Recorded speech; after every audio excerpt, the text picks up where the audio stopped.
A blessed good day mga ka-newbie. I'm Noel and welcome to my YouTube channel. In today's video tutorial, I will share to you the part 2 on how to create search box in Microsoft Excel.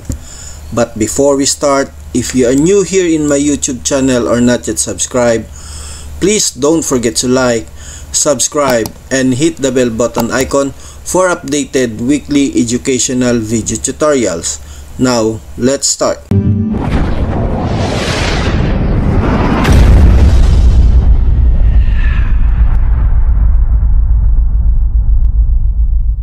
Gaya ng sabi ko sa part 1 ng video tutorial na ito, may dalawang paraan para kung paano gawin ang search box dito sa Excel.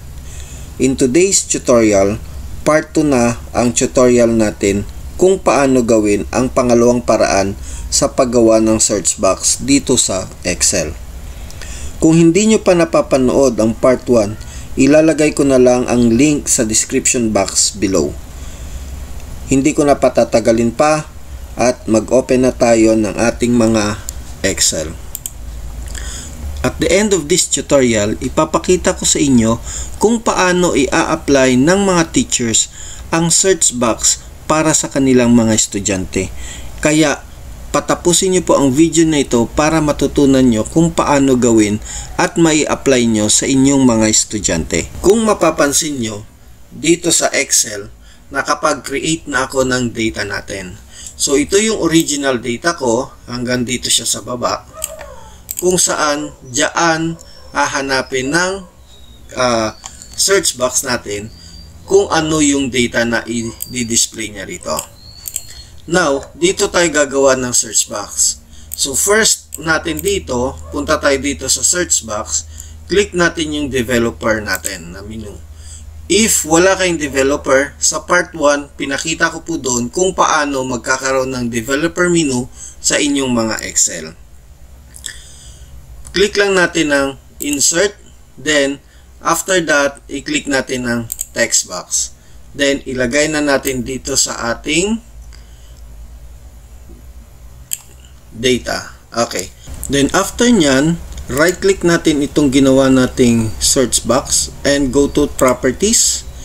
Then under the link cell, ilalagay natin kung saan siya nakalagay. So column F, row 3. So F3 ang ilalagay natin. Then press enter and let's close these properties. I-close na rin natin tapos ang ating design mode na ginamit kanina sa paggawa ng ating search box by clicking nyo lang itong design mode. The next step na gagawin natin is pupunta tayo dito sa search result, dito sa name, under name. So itatype natin yung formula para magawa natin ito. So ang formula natin ay equal sign, type nyo yung filter, then followed by open parentheses. Then kung mapapansin nyo, ito ang formula na gagamitin natin. First is the array. Ano yung array na gagamitin natin? So ang array na gagamitin natin ay i-highlight nyo lahat ng data dito sa original data natin. So lahat siya i-highlight natin. Kung mayroon kayong 50 or more students or data, i-highlight nyo lang siya lahat. Okay? Then after that, press comma. Then followed by, sabi niya, include. Ano yung i-include natin? So, ang i-include natin, ano ba yung hahanapin natin dito sa search? Ang hahanapin natin is about the region. So, i-highlight lang natin yung region papunta doon sa dulo rin. Buong region, i-highlight natin. Then, after that, select comma.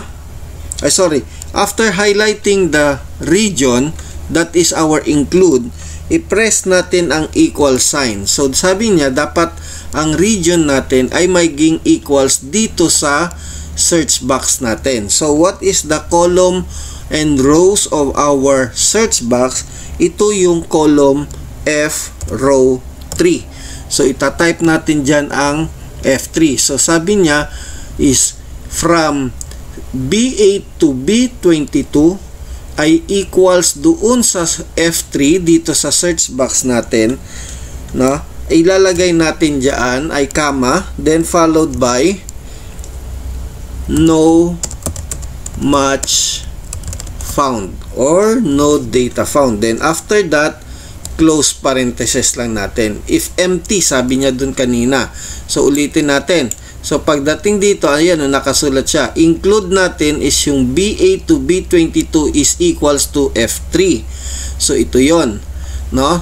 Then sabi niya, pagkama natin, sabi niya if empty, pag wala daw nakasulat dito, no match found ang ilalagay natin. Or kung gusto nyo, no data found. Nasa sa inyo yan kung anong data. Then after that, press nyo lang ang enter. So andyan na tayo. So walang nakasulat dito, kaya no match found ang nakalagay. Now in this data, in this tutorial, dyan matatapos ang formula lang natin. Ganun lang siya kadali. Kaya kapag nag-search tayo dito, for example, itong Aldwin, so pag tinype natin si Aldwin Vega, pag tinenter natin yan, no match found pa rin. Bakit? Kasi name ang nilagay natin. Samantalang ang formula natin, ang isi-search niya, ang include niya ay region. So buburahin natin siya, ilagay natin, for example, what region? For example, Canada. Kung mapapansin nyo, lahat ng Canada lang ang ipapakita niya dito. Kung papalitan natin siya ng US, lahat ng nasa US yun lang ang ipapakita niya. Kung lahat ng Australia ang ilalagay natin, ang isi-search lahat din na Australia ang ilalagay niya.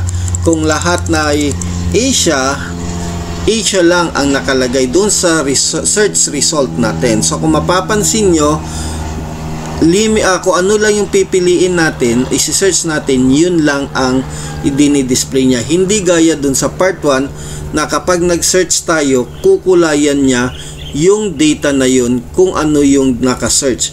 Dito naman sa part 2, ipapakita niya lang sa inyo sa search result kung ano ang lalabas lang na data, kung ano yung sinesearch lang natin.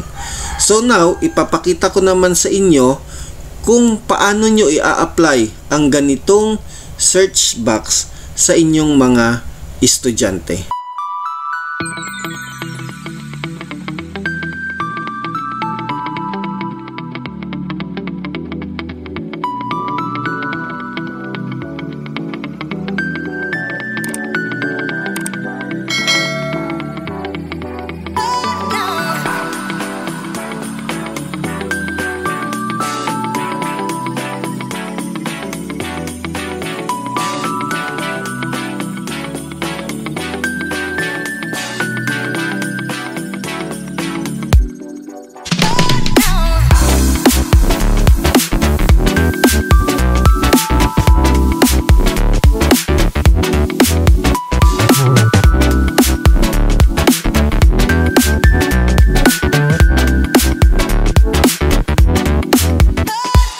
That's it mga ka-newbie. Sana meron na naman akong naibahagi sa inyo na bagong kaalaman, at para sa mga susunod na video tutorial, mag-subscribe to this channel and click the bell button icon para sa mga updated video tutorial.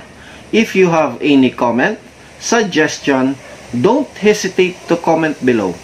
See you mga ka-newbie. Hanggang sa muli. God bless and stay safe.